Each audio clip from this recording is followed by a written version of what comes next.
తిరుమలకు భక్తులు పోటెత్తారు. శ్రీవారి మెట్ల మార్గానికి భక్తులు భారీగా తరలివచ్చారు. శని ఆదివారాలు సెలవు దినాలు కావడంతో భక్తులు భారీగా తరలివస్తున్నారు. టైం స్లాట్ టోకెన్ల కోసం భక్తులతో క్యూలైన్లు కిక్కిరిసిపోయాయి. మహిళలకు ప్రత్యేక క్యూలైన్లు లేకపోవడంతో తీవ్ర ఇబ్బందులు పడుతున్నారు.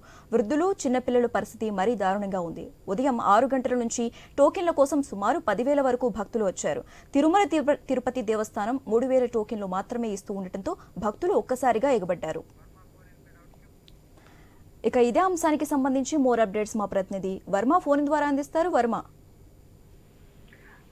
శశిరేఖ, క్రిస్మస్ సెలవులతో పాటు శని ఆదివారాలు రావడంతో వరుసగా 4 రోజులు సెలవులు ఉండడంతో తిరుమలకు పెద్ద సంఖ్యలో భక్తులు తరలి వస్తున్నారు. గత 3 రోజులుగా కూడా తిరుమలలో ఇదే పరిస్థితి అయితే నెలకొంది. ఈ నేపథ్యంలో ఈ రోజు కూడా అటు తిరుమల మెట్ల మార్గాలు, ఇటు అలిపిరి కానీ అటు శ్రీవారి మెట్టు మార్గాల్లో కూడా భారీ సంఖ్యలో భక్తులు రావడం జరిగింది.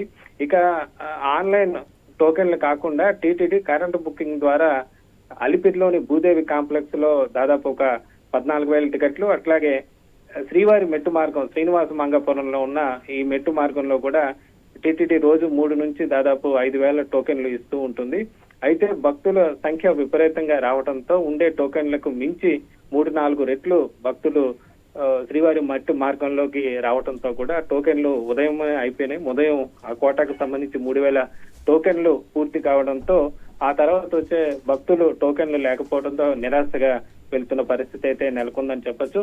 మరోవైపు తిరుపతిలోని భూదేవి కాంప్లెక్స్ దగ్గర కూడా టోకెన్లు తెల్లవారుజామునే అయిపోవడంతో మిగతా భక్తులు అక్కడికి వచ్చి ఇక మామూలు సర్వదర్శనానికే తిరుమలకు బయలుదేరిన పరిస్థితి అయితే ఉందని చెప్పొచ్చు. తిరుమలలో కూడా రద్దీ విపరీతంగా నెలకొన్న పరిస్థితి అయితే ఉంది. ప్రస్తుతం శ్రీవారి దర్శనానికి 20 గంటల సమయం పడుతోంది. పూర్తిగా శ్రీవారి అన్ని కంపార్ట్మెంట్లు, ఏదైతే దర్శన కంపార్ట్మెంట్లు, వైకుంఠం కంపార్ట్మెంట్లు నిండిపోయి బయట దాదాపు 2 నుంచి 3 కిలోమీటర్ల మేర క్యూ లైన్లు వ్యాపించిన పరిస్థితి అయితే ఉంది.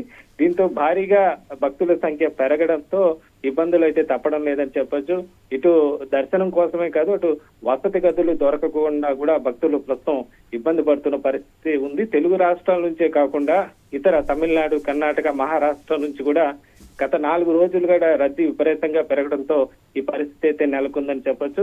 దీంతో టీటీడీ వారాంతం కావడంతో వీఐపీ దర్శన టికెట్ల సంఖ్యను కూడా తగ్గించాల్సిన పరిస్థితి ఉంది. ప్రస్తుతం అయితే భక్తుల సంఖ్య పెరగడంతో క్యూ లైన్ లో బయట వేచి ఉండే భక్తులను కూడా ఎప్పటికప్పుడు అన్న ప్రసాదాలు కానీ ఇతర పాలు, మజ్జిగ తదితర వాటిని కూడా క్యూ లైన్ లో టీటీడీ సిబ్బంది సరఫరా చేస్తున్న పరిస్థితి అయితే ఉంది. మొత్తం మీద మరో 2 రోజుల పాటు కూడా ఇదే పరిస్థితి అయితే నెలకొనొచ్చు అని చెప్పొచ్చు. దాదాపు జనవరి 1 వరకు కూడా ఇదే పరిస్థితి అయితే కొనసాగే అవకాశం ఉంది. వరుసగా సెలవులు రావడంతో ఈ పరిస్థితి అయితే నెలకొంది. జనవరి 1 తర్వాత రద్దీ తగ్గే అవకాశం ఉన్నట్టుగా కూడా అధికారులు భావిస్తున్నారు. Okay, right, thank you Varma.